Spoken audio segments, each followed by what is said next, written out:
Vous êtes sur le point de vendre votre bien immobilier, vous en avez l'intention. Aujourd'hui, je vais vous parler d'une chose essentielle à prendre en compte qui est la taxe sur la plus-value immobilière. Bonjour à toutes et à tous et à tous les Cyprianais, je suis Nathan, conseiller immobilier à l'agence du soleil de Saint-Cyprien au boulevard des Noyers. Cette semaine, j'ai un vendeur qui est venu me voir pour me poser des questions et il me dit: Nathan, on m'a parlé de taxe sur la plus-value immobilière. Qu'est-ce que c'est? Comment on la calcule? Est-ce que je peux être exonéré? Je vais tout vous expliquer aujourd'hui dans cette première Questimo de l'année. C'est parti!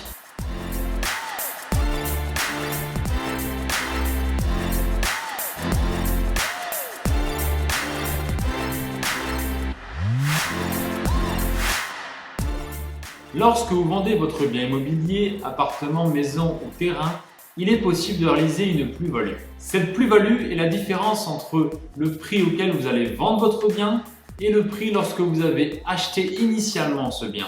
Donc par exemple, si vous avez acheté votre bien 100 000 € et qu'aujourd'hui vous le vendez 150 000 €, vous avez une plus-value de 50 000 €.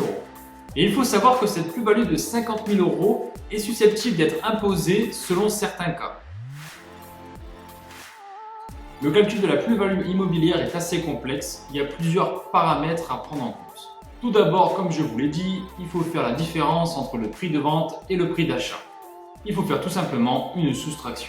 Alors voici un tableau beaucoup plus poussé pour le calcul de la plus-value. On peut voir qu'on peut majorer et minorer le prix de vente et le prix d'achat. Le but étant bien sûr de augmenter au maximum le prix d'achat et diminuer au maximum le prix de vente. Et en faisant la soustraction, vous trouverez la plus-value immobilière. Cette plus-value est alors imposée à l'impôt sur le revenu à un taux de 19% et aux prélèvements sociaux à un taux de 17,2%. Soit un total d'imposition de 36,2%. Alors ce pourcentage d'imposition peut être diminué comme vous le voyez sur ce tableau. Un abattement est prévu à partir de la 6e année de détention. Et au bout de la 30e année, vous serez totalement exonéré de la plus-value. Vous pouvez être exonéré entièrement de cette plus-value dans plusieurs cas. Premier cas, si la vente de votre bien correspond à votre résidence principale au niveau fiscal, vous êtes entièrement exonéré de la plus-value.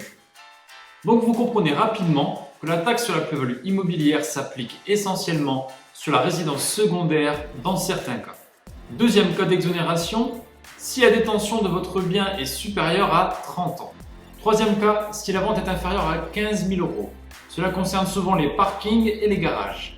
Quatrième et dernier cas, qui est souvent la moins connue, si la vente concerne votre premier bien en résidence secondaire et que vous n'avez pas été propriétaire de votre résidence principale les 4 dernières années, vous pouvez être exonéré de la plus-value. Si et seulement si dans les 2 ans qui suivent la vente de votre bien, il faut que vous réinvestissez totalement ou partiellement la somme du prix de la vente dans l'achat ou la construction d'un bien immobilier affecté à votre résidence principale.